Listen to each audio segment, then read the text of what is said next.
profile a legendary warrior with the hammer of Thor in his right hand. Right in June 1959, a boxing match took place at Yankee Stadium in New York that held the people of Sweden glued to their radio sets 4,000 miles away.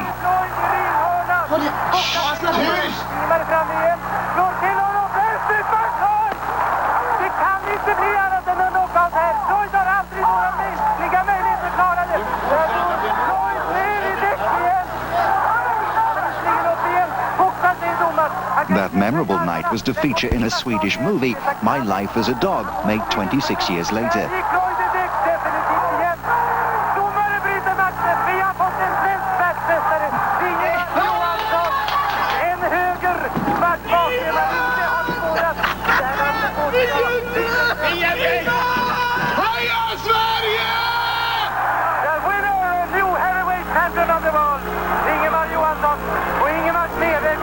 Sweden's Ingemar Johansson became the first world heavyweight boxing champion from Europe since Primo Carnera a quarter of a century before. Coming from a country where you could count the number of professional fighters on the fingers of two hands, Johansson's improbable victory brought as much joy to Sweden as their soccer side's equally unlikely appearance in the World Cup final the previous summer. It was a fantastic tour. Wherever we went, huge crowds of people gathered to greet me. Everyone wanted to congratulate me or shower me with gifts for becoming world champion. So it was absolutely unbelievable. In the 1952 Olympic heavyweight final in Helsinki, Johansson had been disqualified for not giving of his best and was not even awarded his silver medal. But Johansson made it to the pro ranks, and 4 years later he travelled to Bologna, hoping to wrest the European heavyweight title from Italy's Francesco Cavicchi.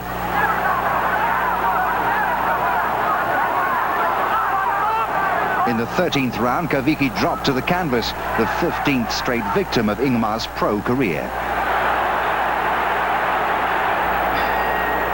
Although that win gave Ingemar the European belt, it was his one-round demolition of highly ranked American Eddie Machen in 1958 that guaranteed the Swede his shot at the world title.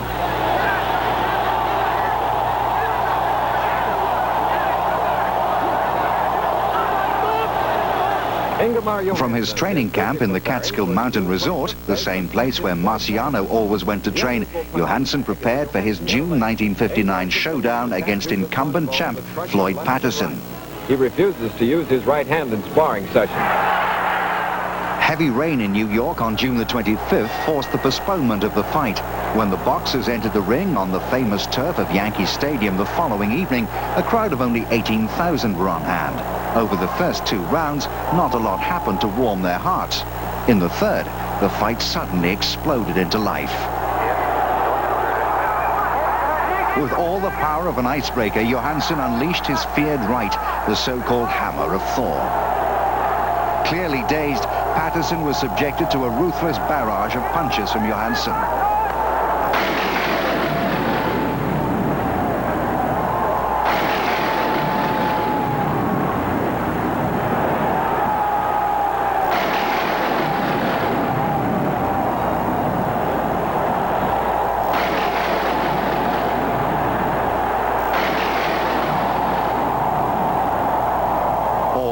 The champ went down 7 times in that fateful third, until referee Ruby Goldstein finally stepped in to end the punishment.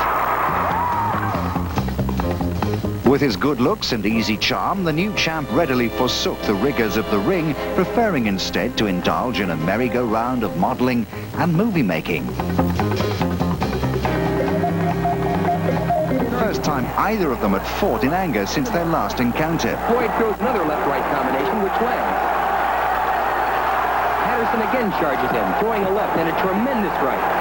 Johansson knows this is a different Floyd Patterson. This time Patterson came into the ring at the Polo Grounds bigger, stronger and decidedly more determined than he'd been 12 months previously. The same could not be said for the Swede. There wasn't much wrong with me. The problem was that I won the first fight too easily, and as a consequence I didn't take the rematch as seriously. That was my mistake. And he was suitably punished. Rushing left hook, which sends Johansson flying backwards into the ropes. A big left in the fifth sent Johansson crashing to the canvas. He was able to beat the count, but was unable to fend off the flurry of blows unleashed by the American. This is the moment Floyd Patterson has been waiting for. He moves in, throwing bombs with all the power at his disposal. Lefts and rights to the body, left hooks to the jaw. Every punch intended to end the fight. His punches are being thrown with the speed of a lightweight and all the tremendous power that his 186 pounds can muster. With a smashing left hook to the jaw, he sends Johansson down for the second time. Another huge left ended the contest. Patterson, who'd become the youngest heavyweight champ in history when he beat Archie Moore back in 1956, was now the first heavyweight to regain his world title. He captured the heavyweight championship of the world and shocked the boxing kingdom in the process. A third bout was scheduled for the following year in Miami Beach. This time, Ingemar took his training seriously. As had now become the custom, the two boxers had saved their energy for each other, neither having been active since their last bout.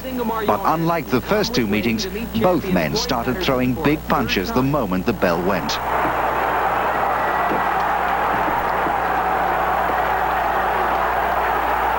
Floyd is up at the count of 4, but there is a mandatory 8 count. Although rocked by Johansson in the first, Patterson was able to regain his senses thanks to the new mandatory 8 count. But the hammer of 4 breached the American's defenses again. Right hand which did most of the damage. Patterson fought back. Ringside spectators were at once appalled and enthralled as the two warriors tore into each other. Although both men were, and to this day remain, close friends, in this contest no quarter was asked and certainly none was given. Watch, as in a tussle in close, Patterson slips and goes to the canvas. But it's no knockdown, and the referee rubs his gloves and sends him back to the fray.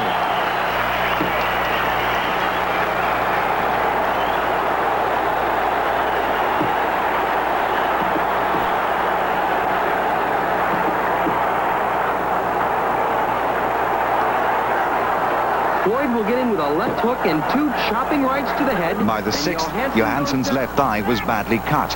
Perhaps because of that, he never saw Patterson's right hand, or perhaps it was because it landed on the back of his neck. Doubt also remains as to the length of referee Bill Regan's count. Either way, the Swede remains stoical about the decision. I had little go at him, and at the same time that I hit him, he caught me on the back of the neck as I ducked, something that I hadn't counted on. But we were both at it during the fight, and since it was about 50-50 by then, I don't think that I can really hold it against Floyd. You can never object to the judge's decision or referee's call. You have to accept the outcome, whatever. I know that I beat the count, but back then, I was much more headstrong. Johansson has it all. While Patterson continued his reign by disposing of Tom McNeely, the father of Mike Tyson's next opponent, Ingemar got back to winning ways, claiming one of his many British scalps, Joe Bygraves. Courageous Joe Bygraves seems defenseless.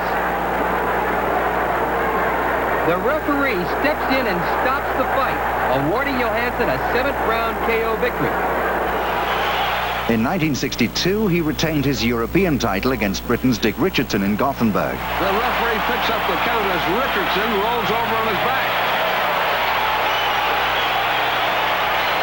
Johansson moves in to finish it. And a year later, he retired from the sport at the tender age of 30. While many old fighters today continue to devalue the sport by announcing improbable comebacks, Johansson remained steadfastly retired, though not always retiring. Klar till drabbning, signalerar jag till dig. Programmets antivärd Ingemar Johansson. Att sända dig en hälsning ifrån mig. Today we bring you a special program on Boxing. Moving between properties in Florida and Sweden, Johansson has pursued twin careers as actor and television boxing pundit. He may now be 62 years old, but there's still plenty of fight left in him.